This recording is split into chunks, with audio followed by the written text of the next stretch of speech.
Shalom. All praises to Yahweh, Ba'ashem, Yahweh Shai, Ba'ashem, Kakudash. This is 2nd Esdras 15 and 1. Behold, speak thou in the ears of my people the words of prophecy, which I will put in thy mouth, saith Yahweh. Okay, we know that the words of prophecy is the spirit of Yahweh Shai, right? And so verse 2, and cause them to be written in paper, for they are faithful and true. So when Yahweh Shai was on the scene, everything that he was quoting was written, right? In the prophets. Okay? And this is Matthew 24:4. And Yahweh Shai answered and said unto them, take heed that no man deceive you, for many shall come in my name, saying, I am Hamashiach, and shall deceive many. And ye shall hear of wars and rumors of wars. See that ye be not troubled. For all these things must come to pass, but the end is not yet. For nation shall rise against nation, kingdom against kingdom. There shall be famines and pestilences and earthquakes in diverse places. All of these things are the beginning of sorrows, right? So all of these things are prophesied to happen, and they are faithful and true, as it is written here in 2nd Esdras 15 and 2, and cause them to be written in paper, for they are faithful and true. What does it say? None of these shall fail, none shall want her mate. Right?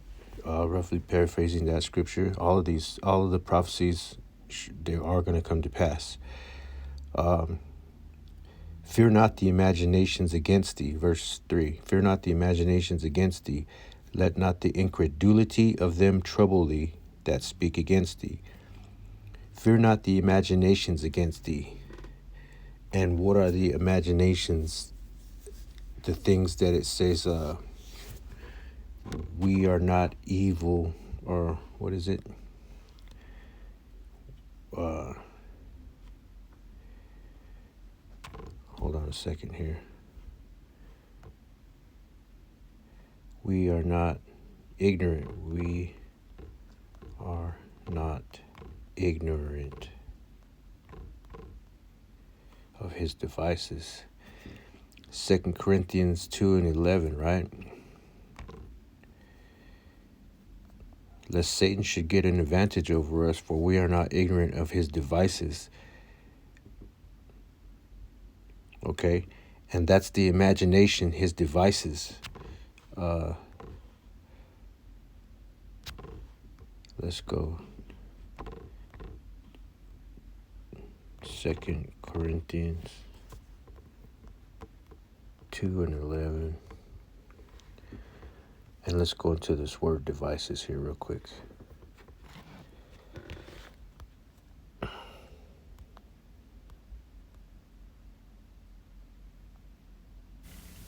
Strong's G 3540. Naima. Mental perception, thought, and evil purpose. That which thinks the mind, thoughts, purpose. But we're looking at number 2, an evil purpose. And Esau's imagination against us is an evil purpose. Fear not the imaginations against thee. So those of us who have faith in the Lord, Hamashiach, Yahweh Ba'ashem, Yahweh Shai, we should fear not the imaginations against thee. Let not the incredulity of them trouble thee. Incredulity being their unbelief, right? Let not the incredulity of them trouble thee that speak against thee. And that's like saying these cats like vocab and these black only Israelites who say that, native people are not Israel, and vocab like just none of us are Israelites at all, you know, and they come with all of these things to sow doubt and discord, you know. Don't let their incredulity trouble thee, you know. And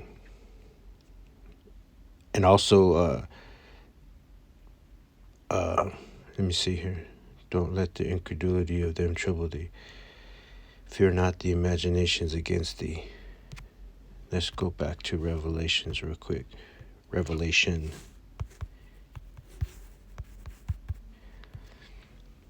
Behold, I come quickly. Hold fast which thou hast, that no man take thy crown. Him that overcometh will I make a pillar in the temple of my power, and he shall go no more out. And I will write upon him the name of my power, and the name of the city of my power, which is New Jerusalem. But the point of me bringing this out was, behold, I come quickly. Hold fast which thou hast, that no man take thy crown. We are to stay in the word, you know, and keep growing, keep going, and fear not the imaginations against thee. Let not the incredulity of them trouble thee that speak against thee. Verse 4, for all the unfaithful shall die in their unfaithfulness, right?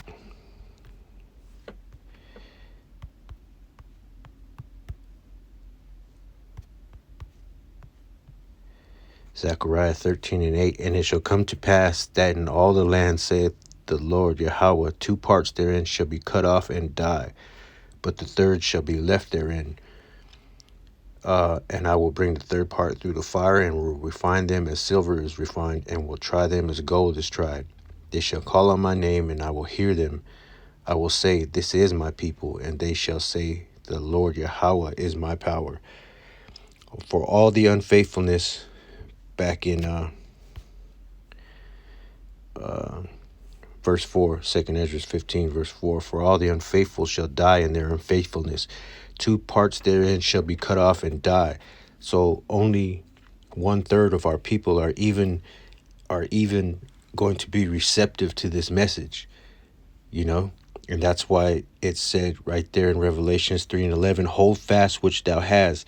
If you've woken up to this truth and you vibe with it, and you stay in it, and you learn, and you get the understanding of what's being said, what's being told to you, hold fast which thou have, let no man take thy crown, right? You don't want to be, well, you don't have a choice, because we're all predestined already. But for all the unfaithful shall die in their unfaithfulness. And so if a guy doesn't understand the Israelite doctrine, the doctrine of Yahweh Shai, you could pretty much, you know, you could see what his future is going to be. They're going to be destroyed unless, you know, Yahweh Shai, or Yahweh, Bahashem Yahweh Shai, has mercy on them. Right? And so, verse 5, behold, saith the Lord Yahweh. Hold on. Let me get one more about verse 4. All the unfaithful shall die in their unfaithfulness. Let me see.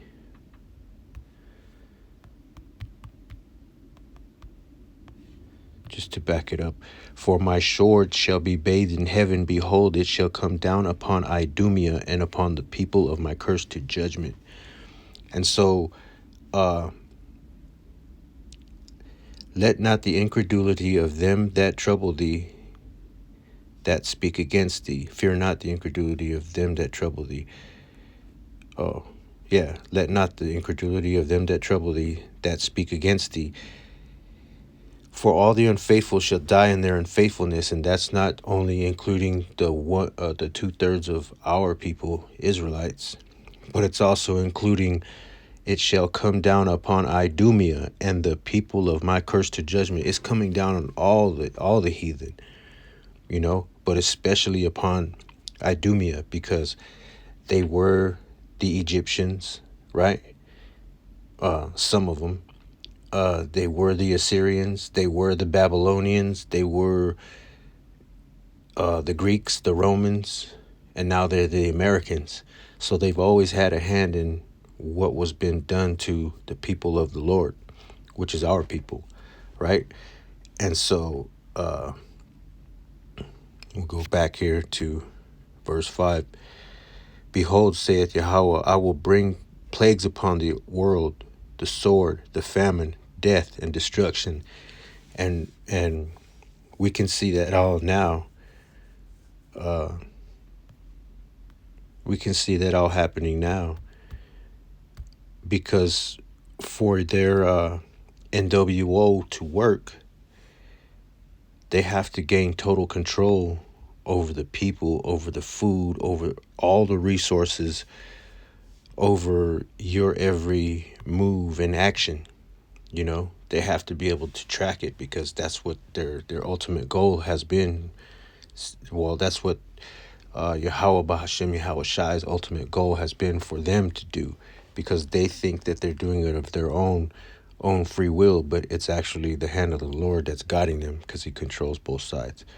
This Isaiah 29:6, thou shalt be visited of Yahweh of hosts with thunder and with earthquake and with great noise, with storm and tempest and the flame of devouring fire.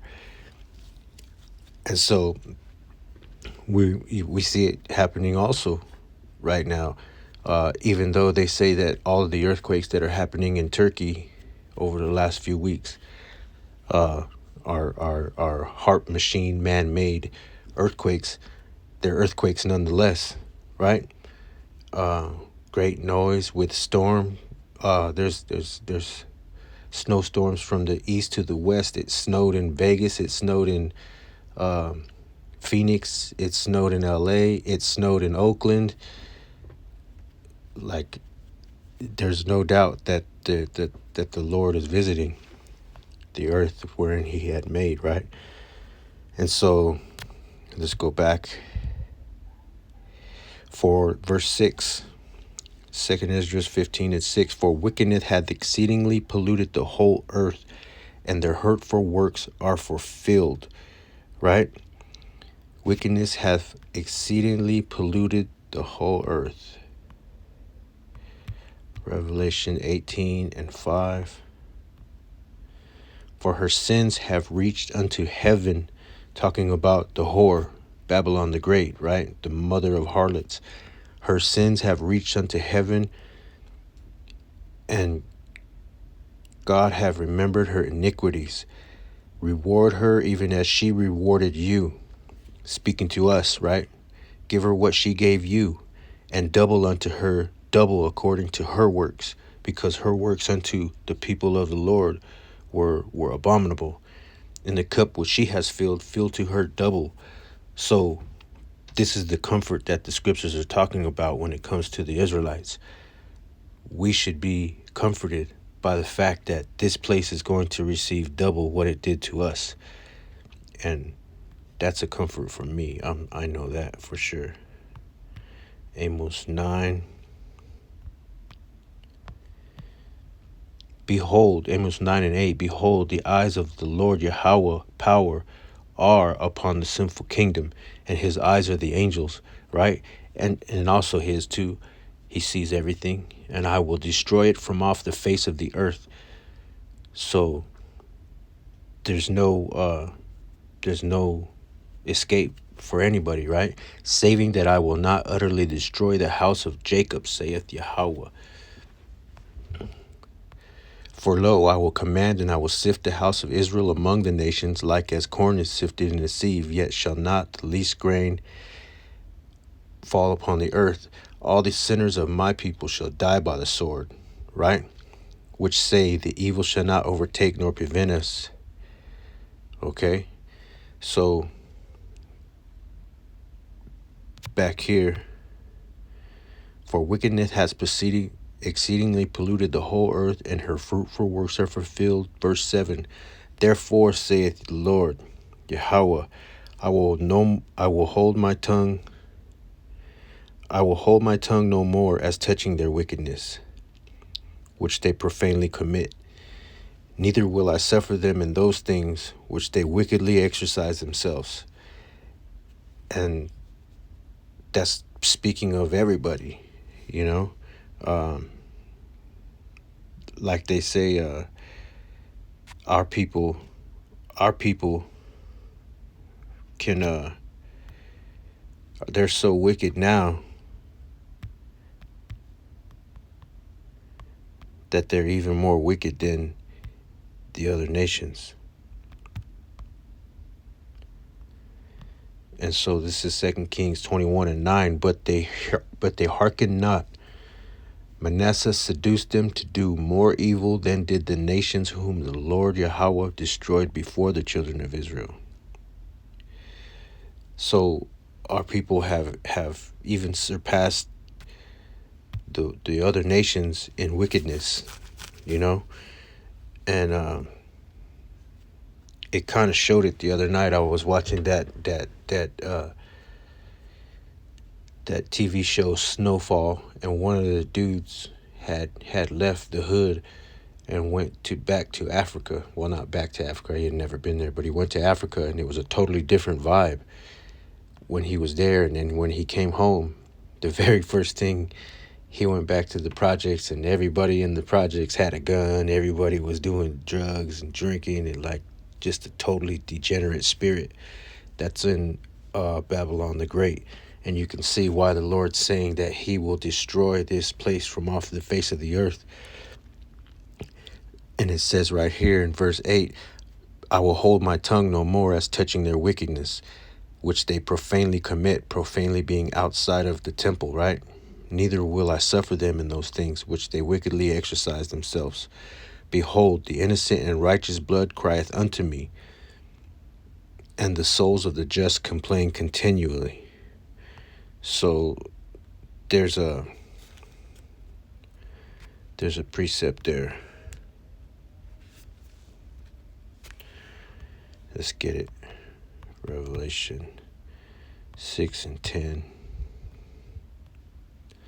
And they cried with a loud voice, saying, How long, O Lord, holy and true, dost thou not judge and avenge our blood from them that dwell on the earth?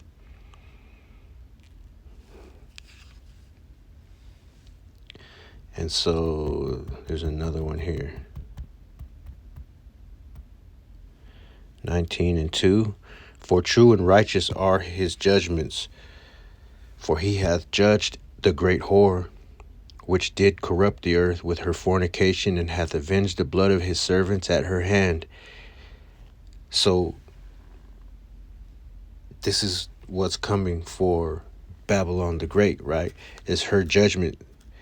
Righteous are his judgments. So he's justified. Well, he doesn't need to be justified because he can do what he wants, right? It's his creation, his movie.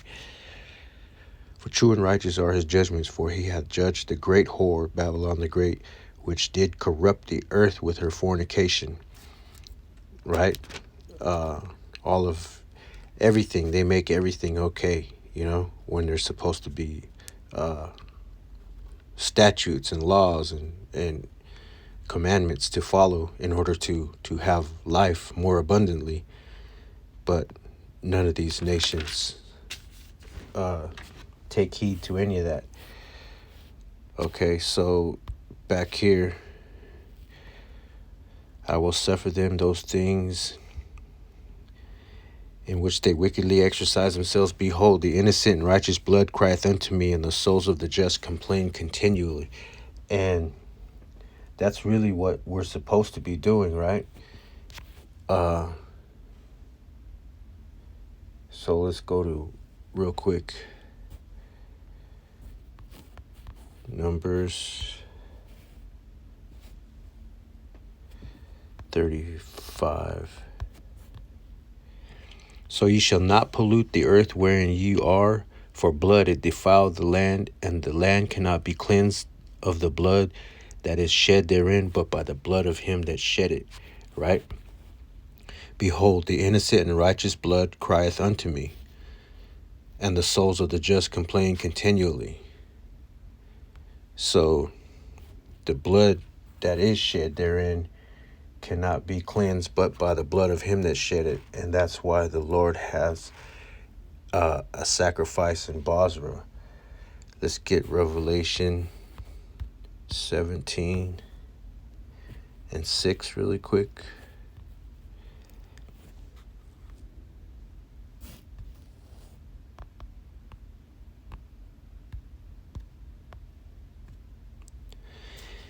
And I saw the woman drunken, the woman being the great whore, Babylon, right? I saw the woman drunken with the blood of the saints, who are the Israelites, and with the blood of the martyrs of Yahushai. And when I saw her, I wondered with great admiration. So this place is drunken with the blood of the saints, with the blood of our people, the blacks, Latinos, and Native Americans, which are Israelites, right? And so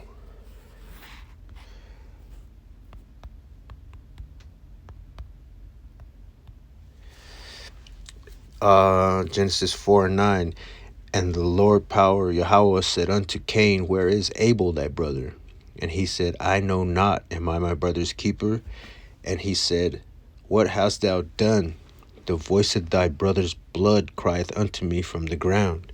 Right?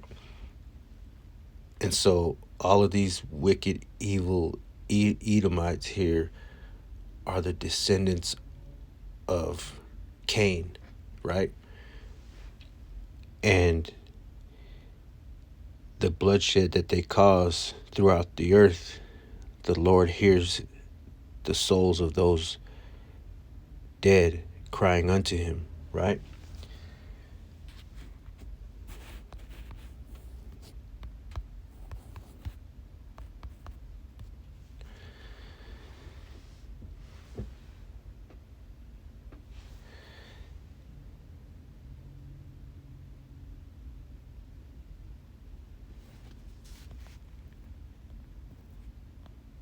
Bear with me for a minute.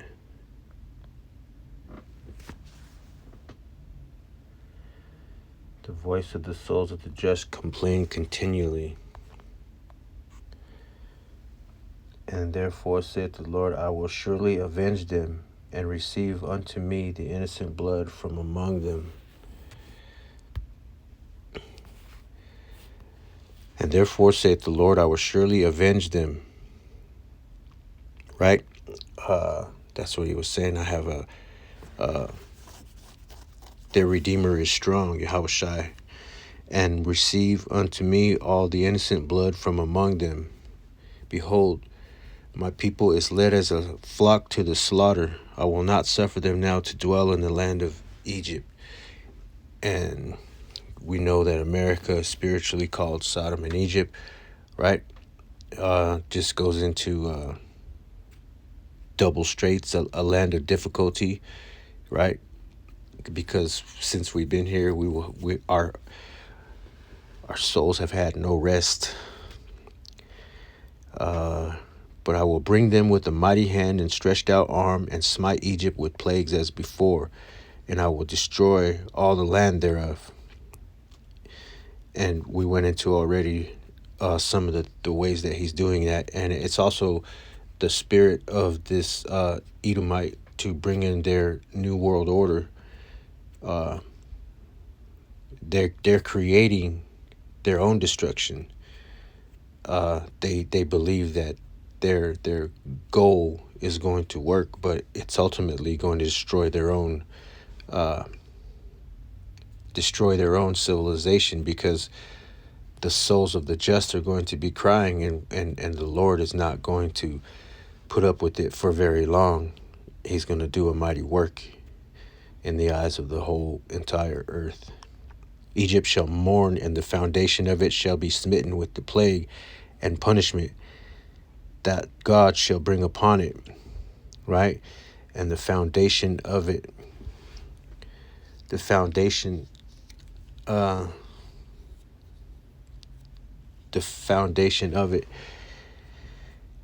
shall be smitten with the plague and punishment. So all of the people that that started this evil, wicked country, their souls are back here on this earth. And the founding fathers and all of that, all of these people who came with their wickedness, they're going to be here to receive their judgment for the things that they did. All of the slavers, everybody who's ever done wickedness is probably back on this earth right now. And if they're not, they're going to wake up into in 1,000-year captivity, very, very harsh rulership under the Israelites. They that till the ground shall mourn. Talking about farmers, right? They're crying right now because they're being forced to euthanize all of their cattle and their chickens and their crops because Esau has to control the food supply so that he can raise inflation. He can drive us through controlling the food. He can herd people into his shipping station. For their seed shall fail through the blasting and hail, and with their fearful constellation. Okay. Woe to the world and them that dwell therein. Speaking of everybody who's not in the truth, basically, right? Because he have picked us out of the world. If we be of that number, if my servants were of this world, they would fight, right? We're not of this world. We're not. Friendship of the world is enmity with the Most High. Roughly paraphrasing. So woe to the world and them that dwell therein. Woe to the world and them that dwell therein. Okay, second Esdras. Let's go to. He answered me then and said, measure thou the time diligently in itself, and when thou seest part of the signs pass which I have told thee before, then shalt thou understand that it is the very same time wherein the highest will begin to visit the world which he made. Therefore, when there shall be seen earthquakes and uproars of the people in the world, then thou shalt well understand that the Most High spake of those things from the days that were before thee, even from the beginning, right? And so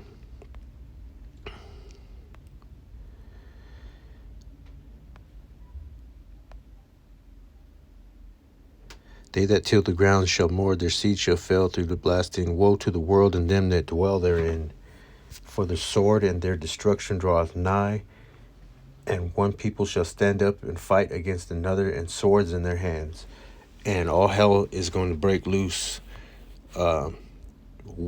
Just give it a little bit more time. You know what I mean? We can see it coming down the pike. What these people are planning, we already know what they're planning. And I don't see very many people standing up against it. And even if they do, there's nobody's going to save us from the will of the Lord, right? It's his will that these nations be put down like rabid dogs, you know. So verse 16, for there shall be sedition among men and invading one another. Sedition going into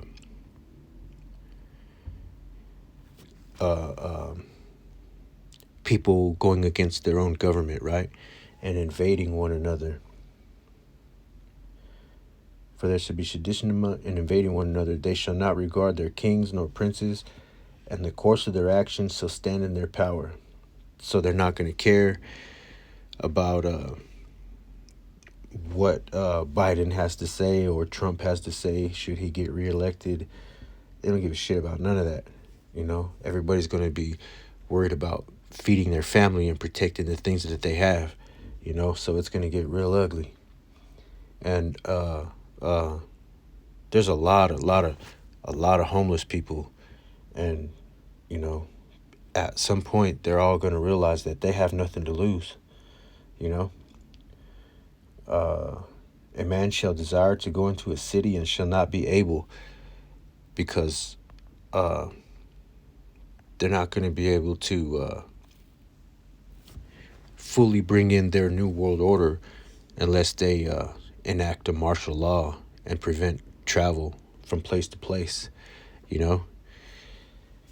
For because of their pride, the cities shall be troubled, and their houses shall be destroyed, and men shall be afraid. Okay, so because of their pride.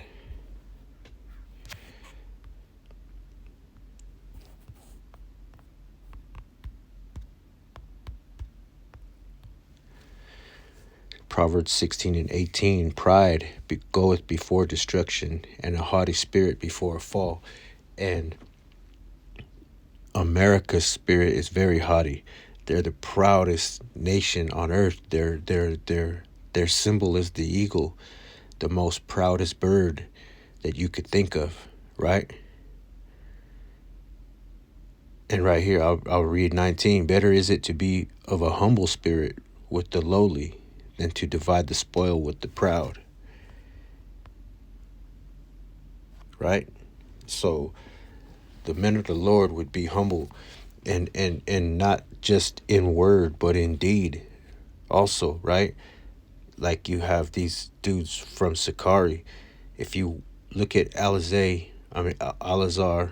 of Sakari, and you really step back and just look at the things that he does and the things that he says, like recently he said F-R-E-A, right? Judging Arya without mercy, so he should be judged without mercy, right? And you look at, they make merchandise of the Lord's house, of the Lord's word. They charge for their classes. You know what I'm saying?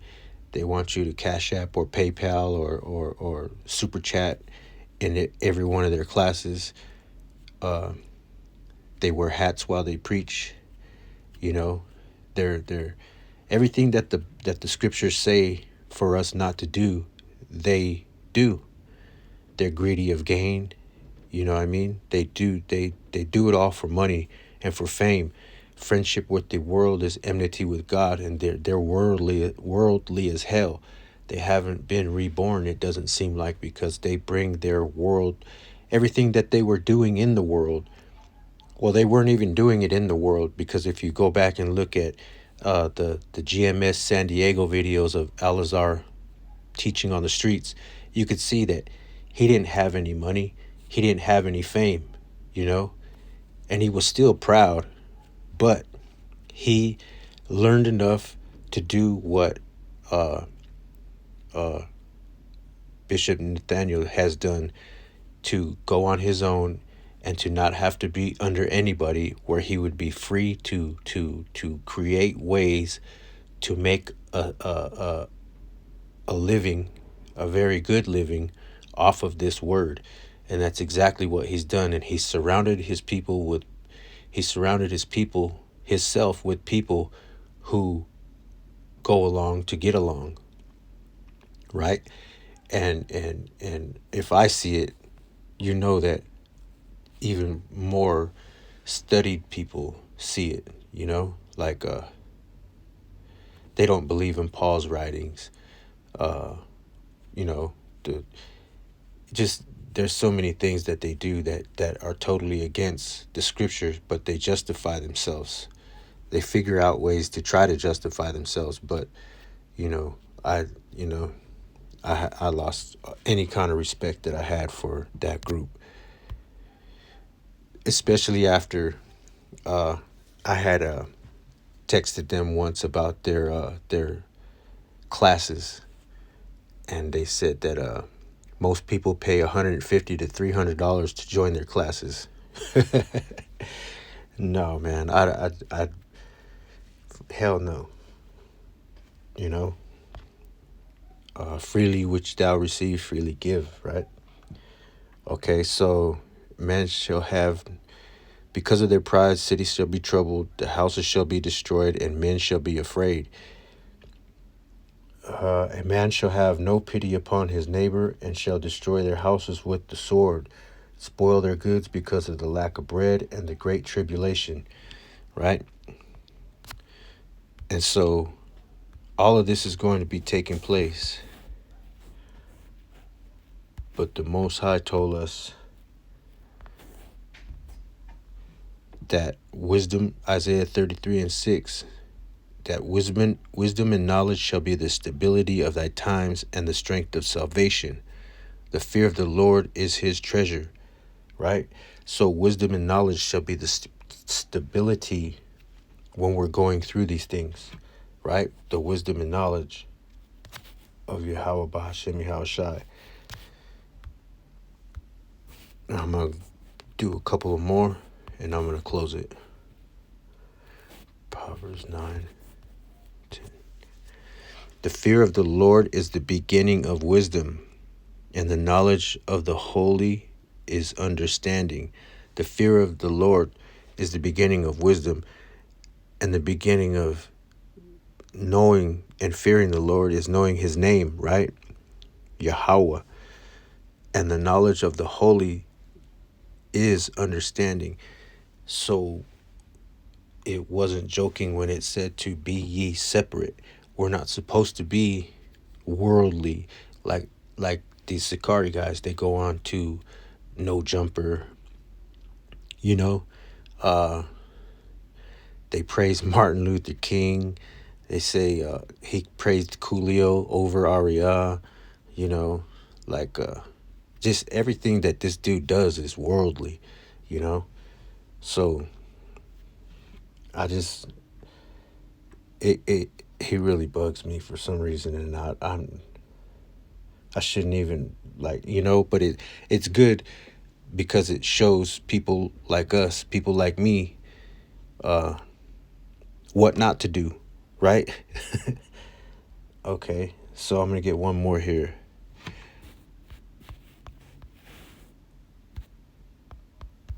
And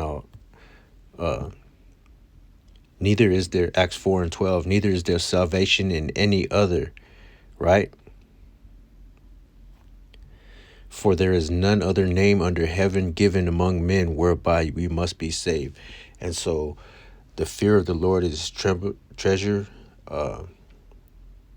Wisdom and knowledge shall be the wisdom and knowledge shall be the stability of that time.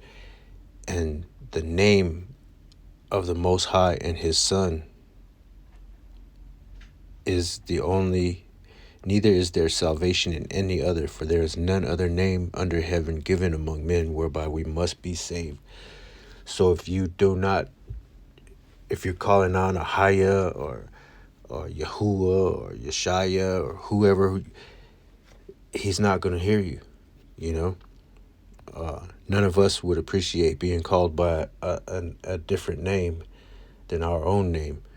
And so the first thing you got to do is come into this and learn the name of the Lord. Learn who you are. Learn who you are. Learn the name of the Lord, and learn the rest of it. Start with the milk, like I'm doing, and go from there, you know. And so that's all I have for now on 2nd Esdras 2:15. I'll do a second part and get the rest. Okay? So until then, I'll say Yahweh Hashem Yahweh Shai, Barakatah, and Shalom to the elect. Double honors to the apostles and the elders of Great Millstone, because that's where I learned this truth from. Shalom.